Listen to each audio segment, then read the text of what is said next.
안녕하세요. HIMS 명성 수학 강사 김지호입니다. 오늘은 최근에 있었던 서러벌 고1 1학기 중간고사 변별력 있는 문항들을 같이 한번 살펴보겠습니다. 이번 시험은 선택형 17문항 총 84점, 서답형 2문항 총 16점, 그리고 그냥 난이도만이 아니라 그냥 문제 자체가 흔하지 않은 것 같다라고 생각하는 부분들을 좀 정리를 해봤는데요. 그 외의 문항들도 어려운 문항이 있었지만 사실 그 문항들은 이렇게 제가 다루지 않는 문항들은 그냥 학원 선생님께서 알려줬을 법한 그런 문제여서 그냥 그 외에 다른 문항들을 다뤄보도록 하겠습니다. 먼저 7번 보시면 좀 형태가 특이해서 이렇게 나와 있는데 세제곱 더하기 세제곱이니까 일단 이 식은 xy의 합과 곱으로 표현할 수 있잖아요. 그래서 주어진 식을 가지고 xy의 합과 곱을 구하는 데 집중을 해볼게요. 그러려면 두 식을 일단 더해 볼게요. 두 식을 더하게 되면 이렇게 나오는데 얘를 통분하면 이와 같으니까 여기서 xy로 묶어 볼게요. x 플러스 y로 묶게 되면은 이렇게 되죠. 그러면 xy로 통분을 했을 때 이렇게 될 거니까 얘가 이제 4가 되는 거잖아요. 그러면 그때 x 플러스 y는 xy로 표현을 할 수가 있게 돼요. 그래서 이와 같이 나올 거고, 그리고 이제 주어진 값으로는 지금 우리가 구해야 되는 식을 구할 수가 없어요. 그렇다면 형태가 지금 켤레잖아요. 그러면 둘이 곱했을 때 합쳐 공식이 돼서 깔끔하게 무리수가 없어질 거니까 곱을 구해 볼게요. 곱을 구하게 되면 이와 같이 나오기 때문에 xy를 구할 수가 있게 돼요. 그럼 이 식을 좀 정리하게 되면 이렇게 될 거고 xy를 치환을 해서 하셔도 좋습니다. 양변에 xy를 곱하게 되면 얘를 치환했을 때 xy를 뭐 t라고 치환을 한다면 t제곱 마이너스 5t 플러스 4 이와 같이 나올 거라서 xy의 값은 1 또는 4인데 문제에서 주어진 조건은 1보다 크다고 했기 때문에 4밖에 안 되고요. 따라서 x 플러스 y는 여기서 가져와서 대입하면 나오겠죠. 그래서 세제곱을 곱셈 공식으로 구할 수 있게 됩니다. 그래서 합의 세제곱 마이너스 3 곱하기 xy 여기에 넣고 x 플러스 y 넣어서 나왔습니다. 다음 문제 가보겠습니다. 난이도가 그렇게 높은 건 아니지만 좀 형태가 특이해서 당황할 수 있었겠다 싶은 문제들이 지금 7, 8, 9번인데 8번을 보시면 분자를 인수분해하는 건 하셨을 것 같아요. 다 하셨을 것 같고 이게 먼저 나와버렸네. 잠시만요. 얘가 일단 분자를 정리를 하시면 얘는 x로 치환을 해서 분자를 쓴 다음에 조립제법으로 모두 정리를 하셨죠. 그래서 분자를 다시 한번 쓰면 이와 같을 거고 다시 환원을 해서 쓴 다음에 소인수분해를 하면 이와 같고요. 얘를 여기다 넣어서 다시 정리를 하면 이 값이 지금 자연수가 돼줘야 되는 건데 그렇다면 여러분 생각을 해보세요. 이 n이 자연수인데 얘가 제곱수가 돼야지만 자연수가 될 거 아니에요? 근호 밖으로 나와서. 근데 5가 하나기 때문에 n은 5를 가져가고 어떤 숫자의 제곱수가 돼야 돼요. 그렇다면 k에 들어갈 수 있는 것은 뭐가 되겠어요? k제곱이 아니라 k에 들어갈 수 있는 것은 2의 제곱 곱하기 13의 양의 약수들이 되겠죠.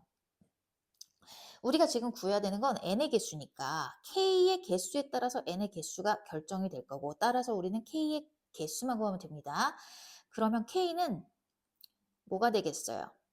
2제곱 곱하기 13의 양의 약수의 개수를 구하면 되겠죠. 그렇다면 중학교 때 외웠던 방법으로 지수에다가 1씩 더해서 계산을 해주시면 되겠고요.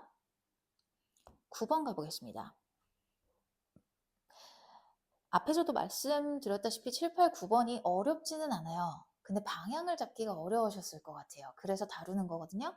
일단 9번도 개수가 실수인 2차 이하예요. 잘 보세요. 2차식 아닙니다. 2차 이하입니다. 그 다항식 px에 대해서 등식이 x에 관계없이 항상 성립하도록 하는 걸 구해달래요. 그러면 좌변으로 이항을 해서 인수분을 해볼까 처음에 생각을 했는데 얘가 x가 아니라 x제곱이라서 안 될 것 같아요. 그럼 px를 갖다가 이렇게 놓고 그리고 나서 문제를 풀어볼게요.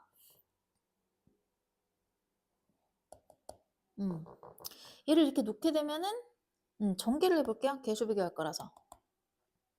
그러면 최고차항의 개수를 봤을 때 a제곱이랑 5a랑 같아야 되는데 a를 5가 될 수도 있는데요.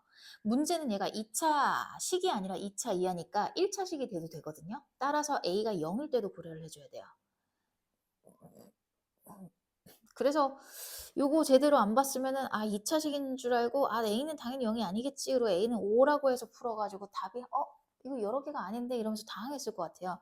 어쨌든 문제가 2차 이하로 나왔기 때문에 이거 왜 안 될까요? 나왔어요.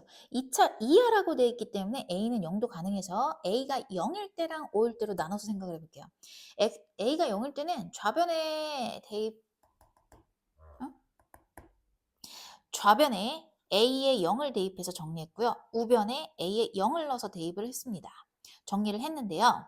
좌변과 우변을 보셨을 때 x에 대한 1차항이 여기만 있기 때문에 이 부분이 0이 돼야 돼요. 그럼 b가 0이거나 c가 0이어야 되는데 b가 0일 때랑 c가 0일 때를 각각 확인을 해봅시다. b가 0이 되면 좌변은 c제곱, 우변은 이렇게 돼서 좌변은 상수항인데 우변은 2차식이니까 모순이죠. 그 다음에 C가 0일 때 C에다가 0을 대입해서 또 정리를 해볼게요. 자, 이렇다면 B제곱이랑 같아야 되잖아요. 그래서 얘랑 같아야 되니까 식으로 정리했더니 B가 두 가지가 나왔습니다. 자, 그러면 A가 0이고 C가 0일 때 B가 마이너스 5랑 10이 가능하다 했으니까 두 종류가 나온 거예요. 두 개가 나왔어요. A가 5일 때도 한번 가볼게요. A가 5일 때 이 식에 A에 5를 대입하면 2와 같고요.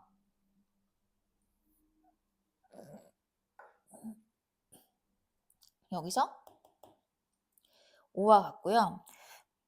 그리고 나서 이제 개수 비교를 해볼 건데, 자, 여러분 상수항 여기 보시면은 x의 세제곱의 개수가 없어요. 그럼 b가 0이 돼야 되죠. b가 0이 되는 건 맞고요. b에다가도 0을 넣어서 또 다시 얘를 정리하고 우변도 정리하고 썼어요. 우변도 여기에. 자, 그러면 c가 5가 될 수밖에 없죠. 지금 보니까. 맞아요. 그럼 딱 뭐 문제가 될 게 없죠. 맞아 떨어지죠. 자, 그러니까 우리는 총 3가지를 구할 수가 있고요. 9번은 3개가 되겠습니다.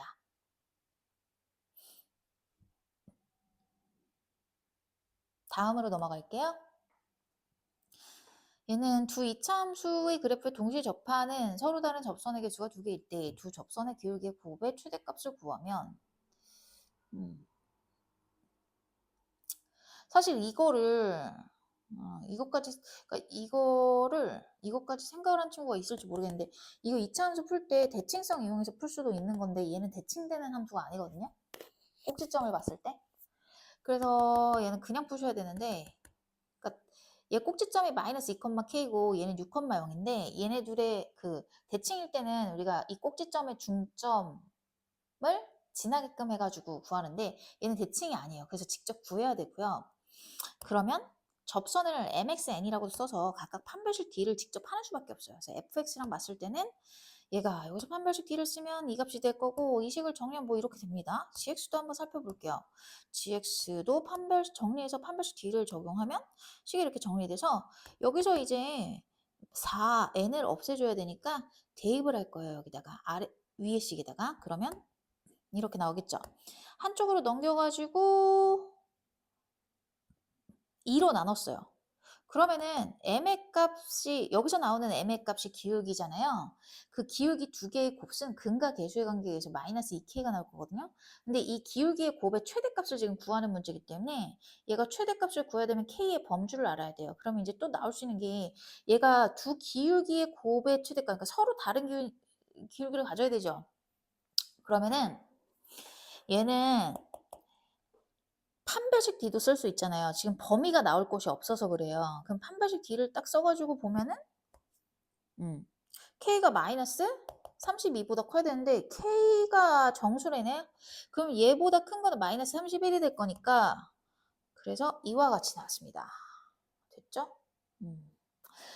자, 되셨고 그래서 이번 시험은 어렵다기보다는 좀 당황스러운 문제 7, 8, 9번 딱 보고 풀이 방향을 못 잡고 당황하실 수 있으셨을 것 같습니다. 뭐 이제 수학 시험 끝났으니까 남은 시험 마무리 잘 하시고요. 고생 많으셨습니다.